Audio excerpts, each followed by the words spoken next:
you're going to be forthright, if you're going to talk about how your concern is for freedom of speech, and I think he said, I'm the most open person to any journalist. If you're going to say these things, then maybe know your schedule. Now, Nigel Farage has been giving evidence on European threats to American free speech at a committee hearing in Washington, D.C. today. The Reform leader, who chose to attend a Congress meeting over the first week of a new parliamentary term, called Britain an authoritarian state and compared it to North Korea. Here's a taster. This legislation we've got will damage trade between our countries, threaten free speech across the West because of the knock-on roll-out effects of this legislation from us or from the European Union. So I've come today as well to be a klaxon, to say to you, don't allow, piece by piece, this to happen here in America. And you would be doing us and yourselves and all freedom-loving people a favour if your politicians and your businesses said to the British government, you've simply got this wrong. At what point did we become North Korea? Well, Nigel Farage, a klaxon from Clacton, no doubt. Johanna Maska is a former aide to Barack Obama and joins me now. Let's find out what they think stateside of this. Johanna, good evening to you. Good evening to you, too. You know, we've gotten used to the White House having a lot of fireworks, and now Congress back from its August recess. Of course, they were meeting with their constituents, had some real questions on this, certainly of freedom. And then really, you know, there is an interesting conversation around regulation of social media platforms for our children, which, of course, is being had in both countries. That's very important. Yeah, well, look, Nigel Farage brought up the case of Lucy Connolly. She was a lady who tweeted, broke the law with her tweet concerning riots in Southport that took place last summer, and she was sent to jail for it. And Graham Linehan, who is a comedy writer, he issued a series of tweets. And one of them, at least one of them, was judged to potentially incite violence. That is the allegation. And he was arrested when he arrived at Heathrow Airport. And I think both those examples were used by Nigel Farage today. Yeah. Were they challenged, or were those points challenged by the committee? Well, Jamie Raskin was the one who had the most direct engagement. And Jamie Raskin, just for everyone's awareness, he's actually a very thoughtful lawmaker.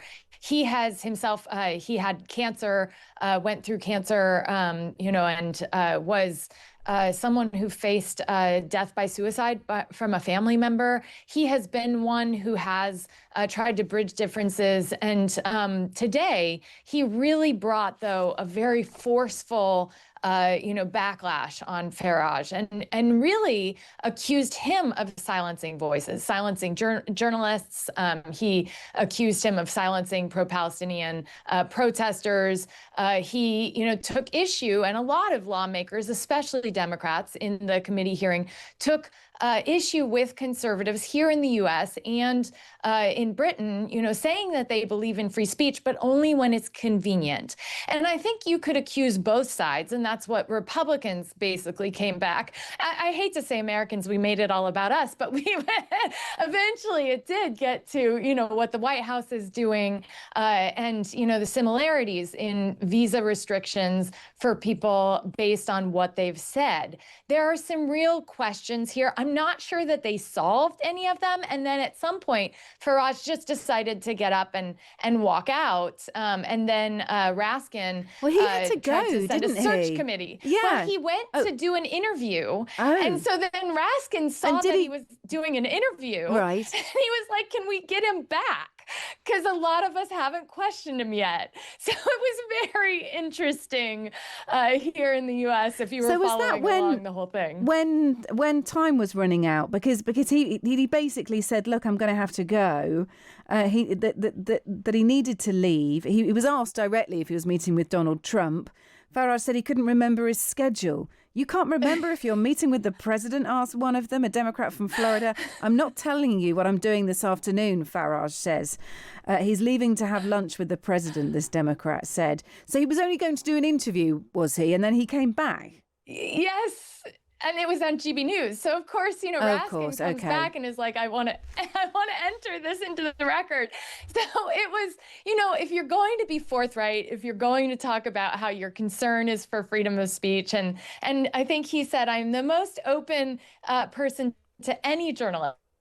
If you're going to say these things, then maybe know your schedule or be able to answer some questions. But certainly, you know, there were some Democrats who accused him of being a fringe actor. Yes, and there was a question of free speech and whether you'd ever ban anyone. And what wasn't raised was the sort of semi-ban that's going on with Nottinghamshire, with the local paper in Nottinghamshire. The Nottingham County Council leader is a Reform leader, and they're having a bit of a standoff with the Nottingham Post. That wasn't mentioned. Look, I mean, how much does this make a difference? Was it just entertainment in Congress today? Was there some genuine concern that Nigel Farage was pressing upon the United States to punish Britain for their online safety laws? How's it being interpreted generally, Johanna?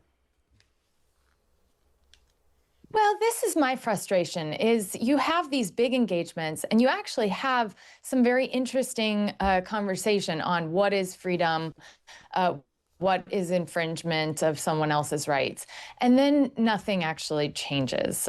We've seen that time and time again, unfortunately, in the US, with a lot of polarized congressional leaders. Now, some things are different right now, just coming back from the break. We've got like Marjorie Taylor Greene and Ro Khanna, a Democrat and a Republican, on very different sides of the aisle, coming together at a press conference today. There are, Lisa Murkowski has come out and said that she has problems with Donald Trump. There are some interesting through lines after they've been home in the U.S., where maybe lawmakers are coming back with a serious agenda. I certainly hope so, because here in the U.S., we face a funding deadline where our government could shut down if we don't actually get a budget through soon. But I'm not sure that this particular hearing solved anything. Certainly, you know, Farage was, as Donald Trump likes to say, straight central casting, and he certainly had a platform. Okay, well, look, thank you for your assessment. Appreciate it. Johanna Maska, former aide to Barack Obama.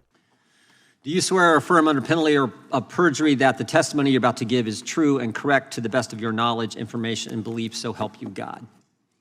Let the record show that each of the witnesses answered in the affirmative. You can, thank you, please be seated. This legislation we've got will damage trade between our countries, threaten free speech across the West because of the knock-on roll-out effects of this legislation from us or from the European Union. So I've come today as well to be a klaxon, to say to you, don't allow, piece by piece, this to happen here in America.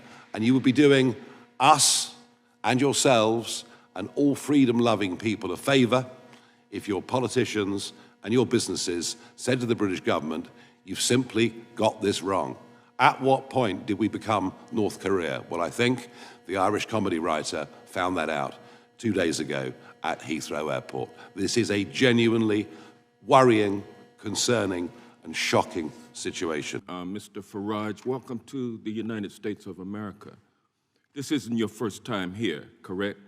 I had a very public falling out with Elon Musk.